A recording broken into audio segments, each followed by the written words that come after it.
पुनर्जन्म से संबंधित 40 प्रश्नों को उत्तर सहित पढ़ें। पुनर्जन्म किसको कहते हैं? उत्तर। आप सभी का हमारे ज्ञान कर्मकांड चैनल पर स्वागत है। वीडियो पूरा देखें ताकि आपको समझ में आ सके और अपने दोस्तों को शेयर करें। कर्मकांड करने वाले विप्रो को भी शेयर करें। जब जीवात्मा एक शरीर का त्याग करके किसी दूसरे शरीर में जाती है तो इस बार बार जन्म लेने की क्रिया को पुनर्जन्म कहते हैं। 2 प्रश्न। पुनर्जन्म क्यों होता है? उत्तर। जब एक जन्म के अच्छे बुरे कर्मों के फल अधूरे रह जाते हैं तो उनको भोगने के लिए दूसरे जन्म आवश्यक हैं। 3 प्रश्न। अच्छे बुरे कर्मों का फल एक ही जन्म में क्यों नहीं मिल जाता? एक में ही सब निपट जाए तो कितना अच्छा हो। उत्तर। नहीं, जब एक जन्म में कर्मों का फल शेष रह जाए तो उसे भोगने के लिए दूसरे जन्म अपेक्षित होते हैं। 4 प्रश्न। पुनर्जन्म को कैसे समझा जा सकता है? उत्तर। पुनर्जन्म को समझने के लिए जीवन और मृत्यु को समझना आवश्यक है और जीवन मृत्यु को समझने के लिए शरीर को समझना आवश्यक है। 5 प्रश्न। शरीर के बारे में समझाएं। उत्तर।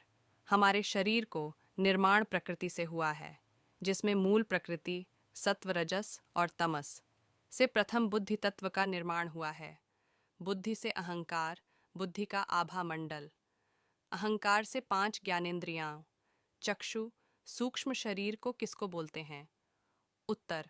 सूक्ष्म शरीर में बुद्धि, अहंकार, मन, ज्ञानेंद्रियां। ये सूक्ष्म शरीर आत्मा को सृष्टि के आरंभ में जो मिलता है वही एक ही सूक्ष्म शरीर सृष्टि के अंत तक उस आत्मा के साथ पूरे एक सृष्टि स्थूल शरीर को कहते हैं। उत्तर। पंच कर्मेंद्रियां, हस्त, पाद, उपस्थ, पायु, वाक, ये समस्त पंच भौतिक बाहरी शरीर। 8 प्रश्न। जन्म क्या होता है? उत्तर। जीवात्मा का अपने करणों, सूक्ष्म शरीर के साथ किसी पंचभौतिक शरीर में आ जाना ही जन्म कहलाता है। 9 प्रश्न। मृत्यु क्या होती है?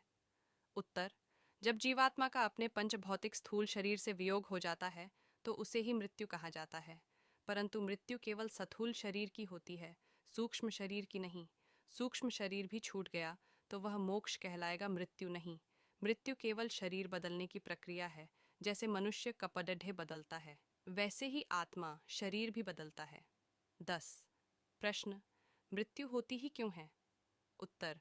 जैसे किसी एक वस्तु का निरंतर प्रयोग करते रहने से उस वस्तु का सामर्थ्य घट जाता है और उस वस्तु को बदलना आवश्यक हो जाता है, ठीक वैसे ही एक शरीर का मृत्यु न होती तो क्या होता? उत्तर। तो बहुत अव्यवस्था होती, पृथ्वी की जनसंख्या बहुत बढ़ जाती और यहाँ पैर धरने का भी स्थान न होता। 12 प्रश्न। क्या मृत्यु होना बुरी बात है? उत्तर। नहीं, मृत्यु होना कोई बुरी बात नहीं, ये तो एक प्रक्रिया है शरीर परिवर्तन की। 13 प्रश्न। यदि मृत्यु होना बुरी बात नहीं है तो लोग इससे इतना डरते क्यों हैं? उत्तर। क्योंकि उनको मृत्यु के वैज्ञानिक स्वरूप की जानकारी नहीं है, वे अज्ञानी हैं। वे समझते हैं कि मृत्यु के समय बहुत कष्ट होता है। उन्होंने वेद, उपनिषद या दर्शन को कभी पढ़ा नहीं, वे ही अंधकार में पढ़ते हैं और मृत्यु से पहले कई बार मरते हैं। 14 प्रश्न। तो मृत्यु के समय कैसा लगता है, थोड़ा सा तो बताएं। उत्तर।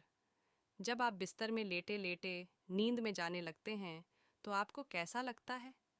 ठीक वैसा ही मृत्यु की अवस्था में जाने में लगता है। उसके बाद कुछ अनुभव नहीं होता। जब आपकी मृत्यु किसी हादसे से होती है तो उस समय आम को मूर्छा आने लगती है, आप ज्ञान शून्य होने लगते हैं, जिससे कि मृत्यु के डर को दूर करने के लिए क्या करें? उत्तर। जब आप वैदिक आर्ष ग्रंथ, उपनिषद, दर्शन आदि का गंभीरता से अध्ययन करके जीवन, मृत्यु, शरीर आदि के विज्ञान को जानेंगे तो आपके अंदर का मृत्यु के प्रति भय मिटता चला जाएगा। और दूसरा ये कि योग मार्ग पर चलें तो स्वयं ही आपका अज्ञान कमतर होता जाएगा और मृत्यु भय दूर हो जाएगा, आप निडर हो जाएंगे। जैसे हमारे बलिदानियों की गाथाएं आपने सुनी होंगी जो राष्ट्र की रक्षा के लिए बलिदान हो गए। तो आपको क्या लगता है कि क्या वो ऐसे ही एक दिन में बलिदान देने को तैयार हो गए थे? नहीं, उन्होंने भी योग दर्शन, गीता, सांख्य, उपनिषद, वेद आदि परचकर ही निर्भयता को प्राप्त किया था, योग मार्ग को जिया था, अज्ञानता का नाश किया था। महाभारत के युद्ध में भी जब अर्जुन, भीष्म, द्रोणादिकों की मृत्यु के भय से युद्ध की मंशा को त्याग बैठा था तो योगेश्वर कृष्ण ने भी तो अर्जुन को इसी सांख्य, योग, निष्काम कर्मों के सिद्धांत के माध्यम से जीवन मृत्यु का ही तो रहस्य समझाया था और यह बताया कि शरीर तो मरण धर्मा है ही, तो उसी शरीर विज्ञान को जानकर ही अर्जुन भयमुक्त हुआ। इस वीडियो में आज इतना ही। पूरा पार्ट 2 सुने लायक और ज़्यादा से ज़्यादा लोगों को शेयर करें